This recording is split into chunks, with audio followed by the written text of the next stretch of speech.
tuned in to the Community Cats Podcast. Ready? Let's go.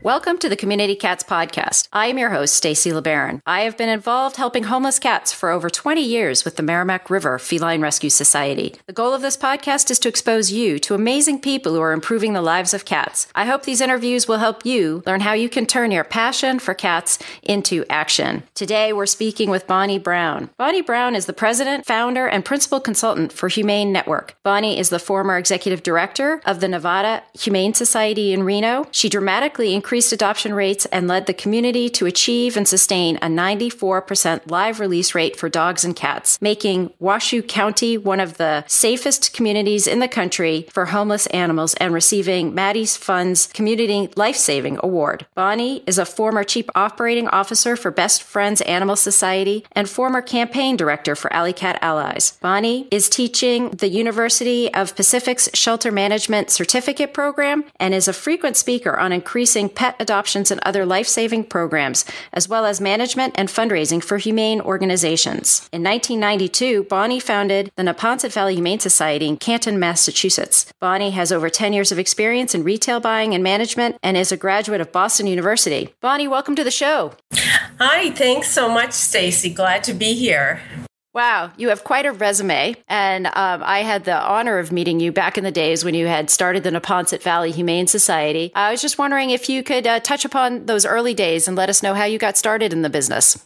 Absolutely. It's funny that you mentioned that because I have very vivid memories of lobbying at the State House with you for the leg hold trap ban legislation long before that came into play, and I think the license plate too, the spay neuter license plate. So yeah, that was a long time ago.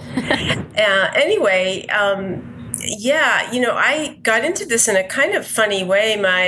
Oddly enough, my parents were actually animal rescuers. So as a kid, I grew up in a household with lots of rescued dogs and cats. My father would bring them home from where he worked in Boston, and they would, for the most part, become part of the family. Sometimes my mother would find homes for kittens, but a lot of the dogs and cats came and stayed with us. And, as I got older, went to college, I sort of got away from the whole Animal Rescue League until this somewhat defining moment occurred probably around 1990. I was driving home from work one night, and in my headlights, I caught this black kitten in the gutter trying to eat something.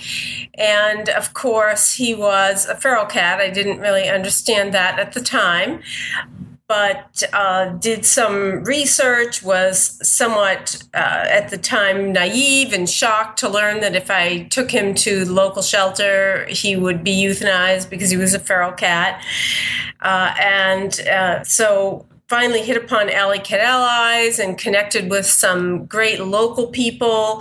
Val Beatty is one who had started Just Cats down in Mansfield, and Roberta Keese is another. She had Hilltop Humane Society in Randolph. And so that was sort of my introduction into the field. This kitten, this black kitten, I owe a lot of it to him. Boy, those are names from the past. I remember, yes. Meeting up with Val down in Mansfield back when it was before the Massachusetts Animal Coalition. Was the Humane Coalition of Massachusetts. Is that what we called ourselves? That's right. Yeah. So that was quite a while ago. And that was my first experience doing any sort of advocacy work on behalf of animals that day in the State House and strolling around with my daughter, my 2-year-old daughter, or in the stroller. I remember that. Yeah, I think it was probably for the spay neuter license plate legislation, the more I think about it. Yeah. So back then you turned to Roberta and Val for help, but then you started your own organization. You started the Neponset Valley Humane Society as a result of seeing what these other two women were doing? I did, yeah. I really felt we needed to meet the need in the local communities.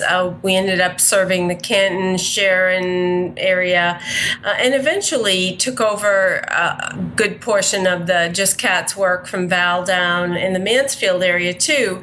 And I have to say, early on I went down to one of the first Alley Cat Allies conferences in Washington, D.C., and that was really quite defining for me as well in terms of getting a thorough understanding of trap, neuter, return and how and why it worked.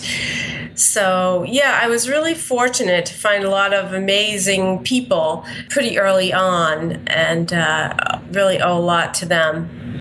Yeah, the one thing that when I think of Bonnie Brown, I think that you are great at connecting with people, and you're not, I would say, not particularly shy about trying to connect and find people. What sort of recommendations would you give, others in terms of, say, trying to approach a potential funder or just a collaborative partner, somebody that you want to work with? How would you approach someone?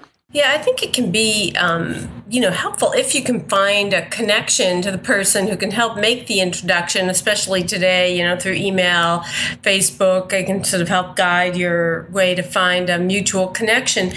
But really, if you approach people with a question, a sincere question about what they do and how they do it and why they do it, most people, even though they're very busy, are happy to try to make time to explain, because after all, it all started somewhere. And it's a great way to make contacts. It works with folks in the media and pretty much everybody, donors, to take the time to try to get them to know them as an individual and ask about their personal connection to animals. It's very powerful and it deepens that relationship.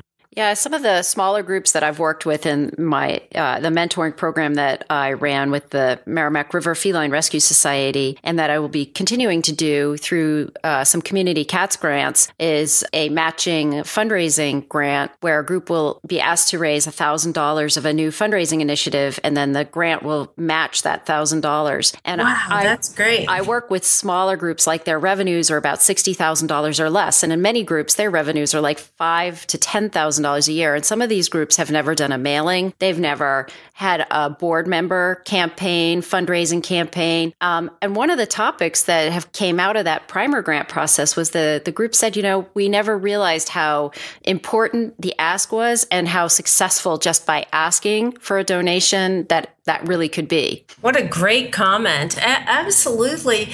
And people are often afraid to be specific and explain what it is they need, but really there's a lot of power in that too. A lot of people care deeply about animals and they want to help. And therefore, if you share a specific example of what you need the help for, like the story of a specific animal that needs funding, say, to receive treatment, or particular equipment that you might need, whether it's traps or specific supplies or equipment for a spay-neuter clinic. The more specific, really, the better the results, because it takes the mystery out of what you want. Sometimes we say, well, we need donations and volunteers, but it's very unclear to people exactly what might they be volunteering for. So if you can be specific and say we need volunteers to socialize cats or walk dogs or come to a special training session to learn how to trap and neuter feral cats, it's going to give people a lot more comfort and you're going to get a lot better response. And they've done a lot of research into fundraising, and they find that the connection of one-to-one is really magical, and they don't exactly know why, whether it's overwhelming when we hear about the thousands of people or animals in need, but people can really identify and empathize with the plight of an individual. So whenever you can, to pick an animal that can be the example of the situation that you're talking about, it's going to be a lot easier to engage people than just a generic ask that's sort of more general. Although really any kind of asking is better than none at all. I mean, you think about how busy we all are, and if nobody makes really clear to us what the needs are, what the expectations are, it's really rare we actually sit down and write that check. So that's a really amazing story and a great takeaway, Stacy, that people got out of it, the importance of the ask.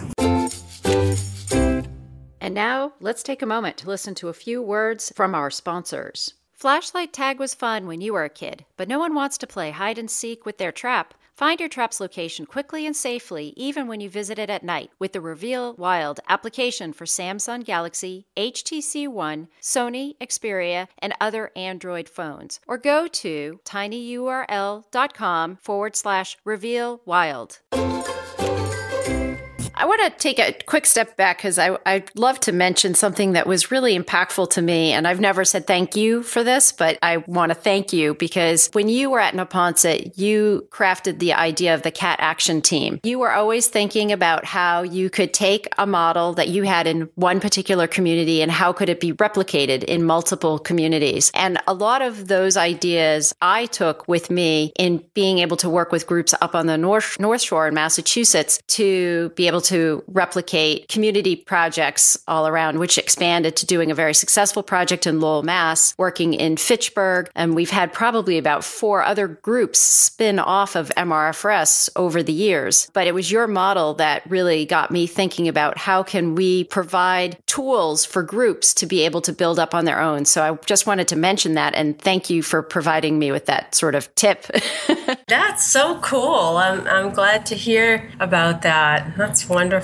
So in Massachusetts, at least, and I assume across the country, there are lots of small grassroots organizations that have started up or are starting up. You started one 20 plus years ago. If you are just starting up today, where would you turn to in order to get the necessary information to grow your business? Well, there's fortunately just a wealth of information out there online today to help people get going. There is also a great website and organization that works on grassroots fundraising that has some really just invaluable stuff. I believe the name is Kim Klein, whose organization it is.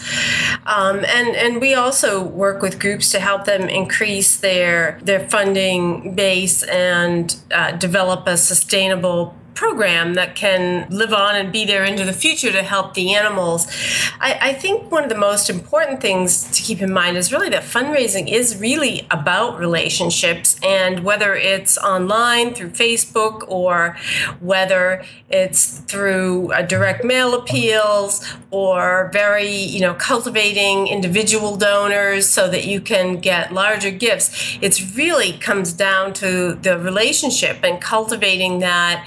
And when you think about it, any relationship, the only way that it's going to work is based on communication and ongoing communication that on some level meets a need for the recipient of the information. We really always work with groups to be really clear on their mission. That's really important because it's hard to talk about it if you're not clear and able to easily articulate what your goals are and the specific nature of your work. And then really to talk about it. Frequency matters in terms of how often you are getting your message out there and making it something interesting. I think one of the great lessons that I learned from best friends is the power of keeping things positive rather than negative, focusing on all the things that are wrong. It's much more powerful to focus on the opportunities and the successes and the needs that an individual's donation can make a difference. That really resonates for people. They want to know that their gift is going to help an animal to survive, to have a good life, and that it's going to be impactful.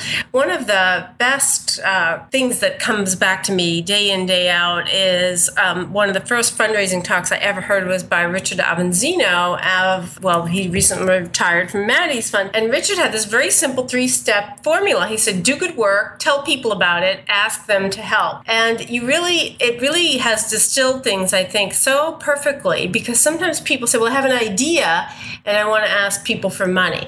Well, that's really hard because the first part is important. You really do have to do something in most cases for people to see the opportunity for success, the potential of success, and to invest in you with a donation. So doing good work is an essential part. And then, of course, telling people about it in a way that they find interesting and engaging. And then it comes back to the power of the ask. So it's just such a great and succinct way to think about it that I often find that we share that with people when we're talking about fundraising and increasing the resources they have to do their work. Can you tell me a little bit about what you're doing with Humane Network and how it impacts community cats? When I was at Nevada Humane Society, we began receiving so many requests from communities and groups around the country asking for help that it was really not possible to meet their needs for information and support and actually do the work. So there came a time where we really felt that things at Nevada Humane Society were running quite well. And my colleague Diane Blankenberg and I had long been talking about forming an organization that would support organizations, including grassroots groups.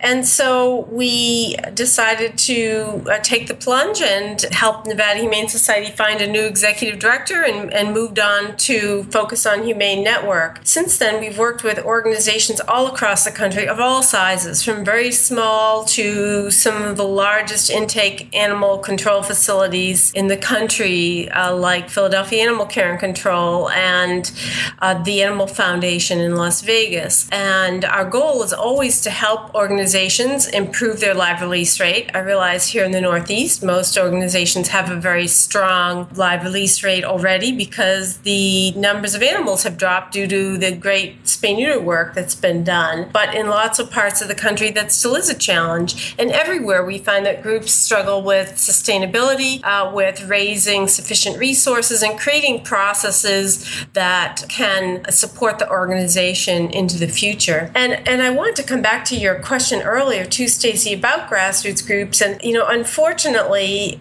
even though we are also a nonprofit organization, we can rarely afford to do work for free, but we do have very low rates compared to a for-profit consulting organization. However, still, even with the low rates, it can be very difficult for a smaller grassroots groups to afford help that they may even deeply need. And while we occasionally try to do some pro bono work, usually the scope is limited because we have so much other work on our plates, but we work with several other organizations and a couple of foundations that can sometimes help local groups that may be smaller to afford the help that they need. So we always welcome people to reach out to us. We're happy to talk about what we think would be helpful to them and then see if we can help them identify sources for funding so that the work and support can materialize. Right. And also looking down the road, there might be a model where you could actually do something collaboratively with 3 groups at the same time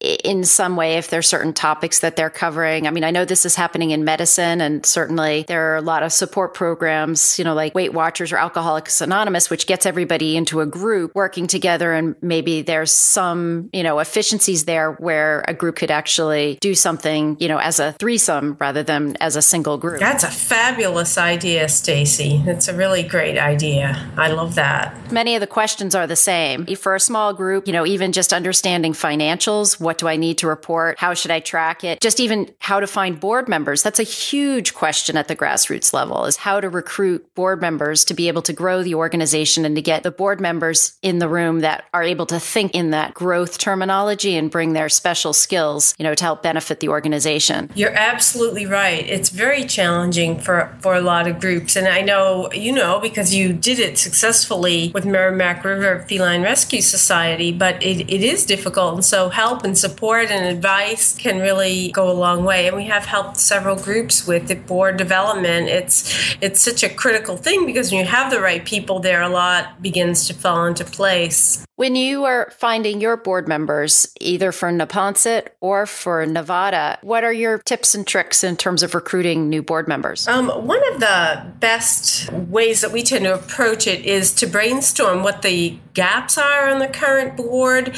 in terms of the needs of the organization. We find it's typically helpful to have certain skills on the board. It's really nice if you have somebody who has connections within the community to folks who have financial means and resources, but lacking that, or even alongside that, it's really great to have people who have skills that will benefit you. For example, someone with a finance background who can help ensure that things are on a solid track. It's always helpful to have a lawyer on your board. They can answer a whole lot of questions pretty quickly that would be expensive to get answered otherwise. It's beneficial to identify other needs. A common one is the whole marketing and public relations side. And if you can get a PR or marketing or communications professional who is interested in your cause, it's wonderful to have at least one of them on the board. Those are probably the three most common critical professions to have represented, I think. But, different organizations may have different needs. They may already have someone on the board that fills some of these. The idea of creating a board member agreement or contract so that people, when you're asking them to join the board, they have a really clear picture of the expectations. Compass Point Nonprofit online has a particularly wonderful and simple board member agreement that you can use and edit. And it really helps a lot if everybody is on the same page in terms of what you want board members to commit to do. That eliminates a lot of the frustration that comes when people aren't showing up for meetings or perhaps aren't perceived to be pulling their weight in terms of fundraising or personal donations as well. And we have worked with several boards on this process and helped them talk through identifying people, and sometimes just a guided discussion can help folks think about who they actually do know who might be a great board member for them. And then it does come back to that reality of actually asking them if they would be interested in serving on the board. It does, absolutely, yes. And there are ways to do that to make sure that in the personal meeting that it is in fact someone you want. You can talk to someone as a prospective board member before you lay all your cards on the table and get a good feel for them one-on-one, almost informal interview if it's not somebody you already know. So those are the kinds of things that we do help groups with. Also looking at their bylaws and the way they run board meetings to make sure they're efficient and effective. And one of the worst things for capable people is to be on a board where the meetings drag on and nothing seems to ever get done and no decisions are made. Folks who you want on your board are people who are going to want to see that you are making progress and that their time is being used well in terms of getting results. So there are lots of great tricks and advice for that. In fact, the woman who did the Happiness Project, it was a book that came out a few years ago, she has a great online list of tips for a great meeting, things that you should do to have a great meeting. And it's really one of the best lists ever. You can just Google it and find it. It's the Happiness Project's, effective meeting list or something like that. We'll try and make sure we'll get that in the show notes. Oh, great. Bonney, if people are interested in reaching out to you, how would they find you? We are on Facebook as Humane Network, and we also have a website, which is humanenetwork.org. You can email us through the website or message us through our Humane Network Facebook page. And we'd love to hear from anyone if we can help them out. In closing, is there anything else you'd like to share with our listeners today? Just that I never cease to be inspired by the amazing work that gets done for animals, both people who work in the field as professionals and the amazing grassroots efforts that go on to help homeless cats and feral cats. And, especially now, especially here in the Northeast, I think really starting to pioneer what comes next for animal welfare in terms of looking out for those animals that are perhaps the most vulnerable, geriatric animals, animals that have health issues or behavior challenges. That's certainly the next horizon. And it's very exciting to be here. And as I said, I just never cease to be inspired by, your work and the work of so many other incredible people that has accomplished so much for the animals here in the Northeast and also around the country. I agree with you. Doing this podcast has introduced me to so many incredible people, and I continue to meet just amazing people that are doing great work across the country. I bet. And I really do hope that one day we're going to get to a stage where we won't have no cat left behind kind of mantra. Love it. That all of our community cats will have their needs addressed. And it won't be a question as to whether to do it. It's what we do. That's great. I love it. Great vision. Bonney, thank you so much for being on the show today. You are a tremendous mentor, leader in the industry. I'm just so thrilled that you were able to join me today. And I hope you're willing to be a guest in the future. Well, I'm honored, Stacy. Anytime at all. Thank you so much. Thanks for listening to the Community Cats Podcast. If you could go to iTunes and review the show, we'd really appreciate it. When you do, take a screenshot of your review, go to communitycatspodcast.com/review and enter your information, and we'll send you a t-shirt. While you're there, don't forget to check out all the ways you can support the content you're passionate about. Thanks, everyone.